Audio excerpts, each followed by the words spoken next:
I started beatboxing first at third form. Just me and my mate Torha Davidson sitting in the back, and he was like, "Yo, check this out." You know, so that was the first one. But that was the first one that I ever learned. So then we started just mucking around at the back of the class and just writing raps, you know, and we were bored. Science, hated science. So I just started writing raps about how I hated the teacher. So, you know, writing my own science, yeah, totally. So basically just started from there, third form, fourth form, fifth form. I think around sixth form was the first time I ever done a gig. With Gerard Tahu. Was like I was being a model for this fashion show, Wellington Girls College. Jumped up, did the raps. We all had funky little dreads like Jazzy B back in the day. It's quite a hard case. And then after that, I joined a group called Gifted and Brown. Was still rapping. And then there was me, Atafai Tibble. We did So Much Soul on Once Were Warriors. So that was my first sort of breakish, where if you ever watched the movie, there's a rapper right at the beginning, at the back of the Otara. Yeah, that's me. So that was Gifted and Brown. I think, you know, it's my thoughts on New Zealand hip hop right now is that it's healthy. It's a lot more healthier than it was 10 years ago. 20 years ago, when I first got into the game, we could physically count the artists, you know, like on one, you know, 2 hands, maybe, you know, 4 hands. There was probably like 20, but there were guys that were before me that were like, you know, that went hard, like the Megazoids, and you know, those were the breakers that we knew. And back in the day, there's like, you know, we had guys like Upper Hot Posse. You know, that was a group that my wife was in first, and that was like the first New Zealand hip hop crew that was ever here. So we had those guys to pave the way for us.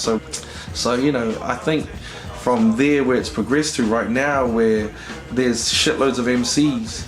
I think one other thing that is the difference at this particular time is that MCs these days aren't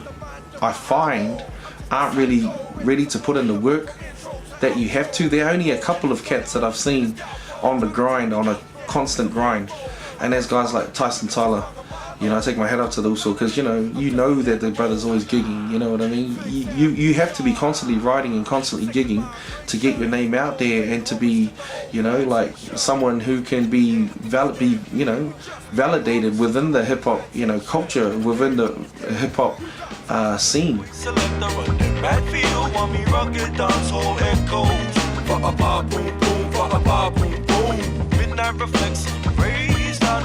There are a lot of good rappers out there, you know, but the other thing is too is like, how hard are you willing to work to get your music out there? You can't just be dope in your own hood, you know. I mean, yay if you're the best, you know, in Rewa, and yay if you're the best in Pororoa, but you know, you've got to go out and be the best in New Zealand. Say once you've taken on your city, I'm the dopest in Wellington, and then you go, I'm the dopest in New Zealand, then you know, after that is obviously you're the dopest in the world.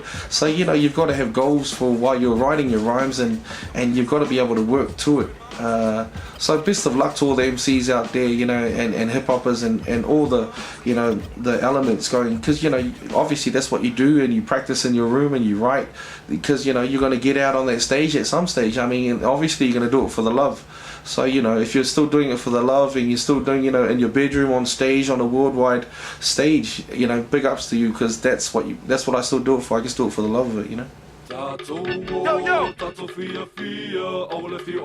The revolution now has just begun! Bring out your jandals, y'all! Well, the approach that I have to the music videos is nearly the same approach that I've got to the music, you know. It's got to, every track has got to be different. This goes out to each and everyone worldwide! Yo! You know, I've done a snowboarding one, I've done an underwater one, I've done a in Samoa, I've done 2 ones in Samoa. What else? I've done I'm a farmer, well foot trot ones. I've done on the back, on safari, on the back of an elephant. I've been in a boxing gym. I've been in a kickboxing gym in Thailand. So I'm nearly off. You know, hopefully my next music video will be in Cook Islands, doing some stuff with some Polynesian dancers on the, you know, in Moody Beach, rocking at the Pacific Resort.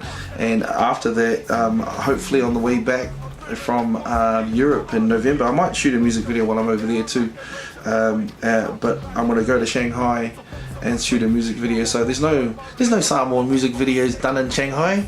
There's been, I don't know, I ain't seen one. So you know, that's like pushing the boundaries. And I think the main thing is that as long as you start out, every music video and every music video is different, it has no comparison to the last one, then you're on the right track. I've got my own sneaker, I've got my own clothing label. We made everything other than, you know, undies and socks. So we had like 40 different cuts of jeans, every type of jacket, every type of shirt, long sleeve, short sleeve, hoodie, no shoulders, singlets, shorts. You know, we did everything. You know, that's obviously what any artist would aim and aspire to, and that's what we should aspire to do. You know, run your own shit, do your own shit, and don't have to answer it to anyone, because there are a lot of times you jump into a company or you're run by a company and they say they're going to do something and they actually let you down. So the way that I've learned how to not let these cats let you down is to do that shit yourself. You know, we've got a small team, but we've got a lot of experience. We've got like, you know, over 30 years of experience within our team.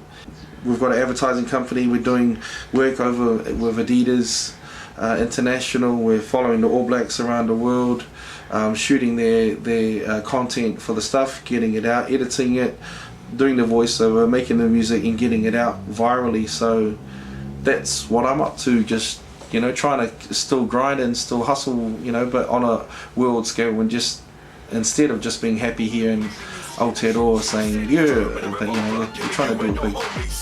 Talo for love, this is King Kapisi. You are checking out www.ayebro.co.nz. You can check me out, Hip Hop Lives Here, KingKapisi.net, Twitter.com, King Kapisi /King Kapisi, Facebook /King Kapisi. I represent South Pacific, Samoan, Aotearoa hip hop all day. Enough respect going out to each and every one. Thank you very much to Ayebro for having me. www.ayebro.co.nz, NZ, same thing. And the way we say it's a big ups. Manguia lasso. Okay, we'll catch you guys later. King Kapisi, Samoan hip hop worldwide. So far, so far. Yeah. Crush groove to crush dice. Tracks no purposely. Yeah.